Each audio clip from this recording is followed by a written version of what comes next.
All right, so my next guest is Janet Altman, the Executive Director of the South Carolina Respite Coalition. She's back here again, and we're going to be talking about the 2019 Respite Awareness Day fastly approaching. Welcome. Thank you. It is almost here, Coco. It is almost here. We're having an event at the South Carolina State House on February 13th, which is a Wednesday. Governor McMaster has declared that date, February 13th, the Respite Awareness Day in the state of South Carolina.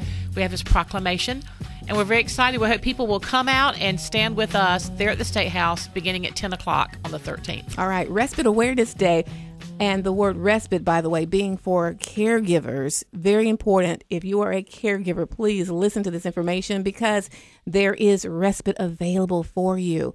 And when people come and stand with you, what are they going to be saying? What kind of message are you going to be sending?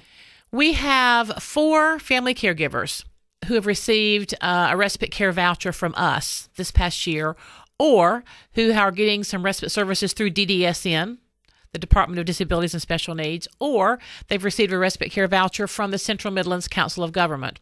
We want people to understand that there are several sources to finance care. There are several ways to get some funding so you can hire someone to stay with your loved one, your mom, your dad, your husband, your child, and so that you can have some time off, a little break, respite. And so we want to highlight that by having families who've used those services say 3 to 4 minutes about their experience in getting some time off. So you'll hear that.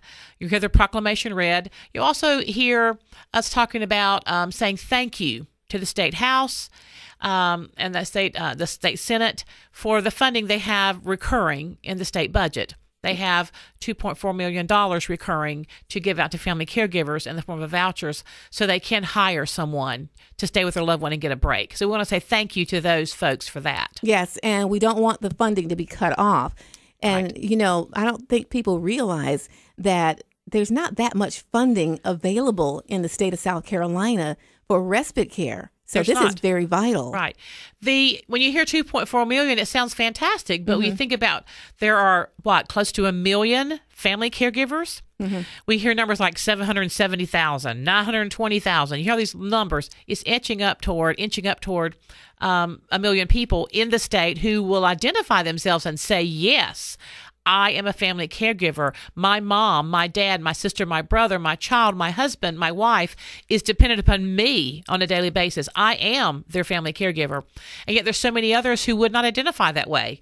They would not call themselves a family caregiver, although they truly are a family member giving care. Right. But they don't always identify that way. So I'm sure the numbers of family caregivers is beyond what we would even think in the state of South Carolina, in every state for that matter. Right, right. And tell us about your theme for this year. Respite is oxygen. What does that mean? Respite is oxygen, Coco. It is. You know, when you're on the airplane and the flight attendant's giving their instructions before takeoff, and they talk about if the cabin pressure were to drop, then this oxygen mask will drop from above your head, and you're to place it over your nose and your mouth and tighten it up. And they always say, be sure and put on your own oxygen mask before you attempt to help someone else put on theirs.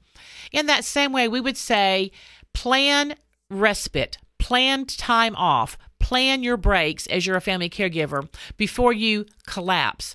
You're going to collapse in an airplane if you don't have oxygen. Right. You're going to collapse, I believe, as a family caregiver if you don't have regularly scheduled time off, regular respite. And so we want to say to folks, respite is oxygen. Absolutely. Now, tell us how people can register to participate in this day.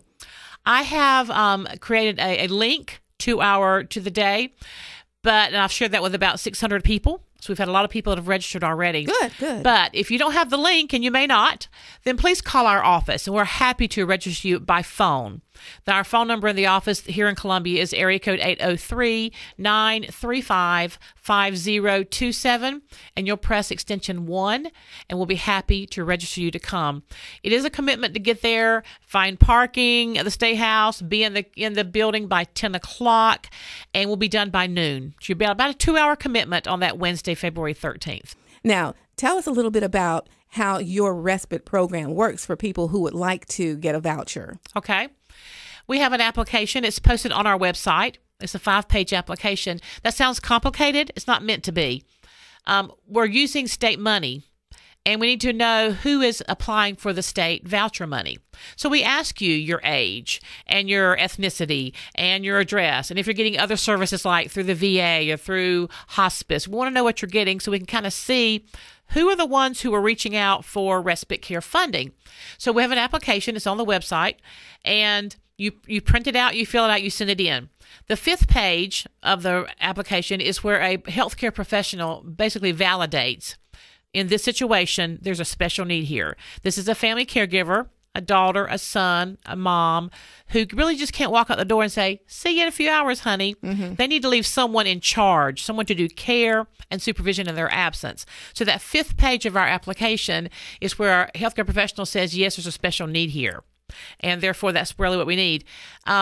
We have quite a few funds left right now. Our fiscal year began July 1st of 18. It will go to June 30 of 19. Okay. So we're still got money to spend, money to give to folks. The voucher authorizes you to spend up to X amount of dollars, typically $500, sometimes it's more. And you will spend that money to hire someone, family member, friend, agency, your choice, and then we will reimburse you, the family caregiver, when you've used those funds. For my experience, they would only take someone if they were from an agency. The area agencies on aging, which are where the federal dollars are for respite care vouchers, that is their rule. Our rule's a little different. First of all, we want to serve families of all ages across the lifespan. Not many parents of a 14-year-old with autism or Down syndrome or an 8-year-old are going to want an agency to come and stay in the home, a stranger. Mm-hmm. First of all, those agencies are typically not exactly ready to stay with that special needs child. Mm-hmm. But those parents need as much a break as the daughter who's 65 caring for her 90-year-old mother. Exactly. Same need is there. Everyone needs some time off. So we find that when we open the door and we say, if you want to hire your mother to drive from Rock Hill, South Carolina, to Columbia to stay all day on a Saturday with your child who has a special need, then you want to give your mom gas money, just give her a little thank you for giving her a whole day to drive from Rock Hill to Columbia, then you can pay her out of write her a check for whatever amount, get that money back from us. Okay. So we just find that with the aging network, most agencies are prepared to come and be a companion to an aging person. Some agencies are prepared to send someone to your home to sit with a 35-year-old who's a quadriplegic in a wheelchair. That can happen. Okay. Not as much do you find the agency that can send someone to care for a child or young adult with special needs. Okay. So we want them to have the freedom to say, I have a wonderful neighbor. She's wonderful. She loves my daughter. I have a wonderful lady at church who loves my son. Can I just give them a little something to come and stay 3 nights a week, 2 to 5? Every other Saturday? Sure you can. Okay. With this voucher, you can do that. Awesome. And you have between now and July, if you qualify, if you are accepted, and you have to spend that money before July. Correct. Okay. And the qualifications are not anything strenuous. It's nothing to do with how much money you make or don't make. Nothing to do with anything or where you live. It's that you're a family caregiver and you need some time off. And having a little bit of something to pay somebody would make that possible. Awesome. Janet, always good to talk with you. And don't forget, Respite Awareness Day, February 13th. Stand up, show up, and speak up. Let the representatives know that we appreciate these dollars and we would love to have much more possible. Absolutely. Yes, ma'am. All right. Ma'am. Thank you so much. There you go.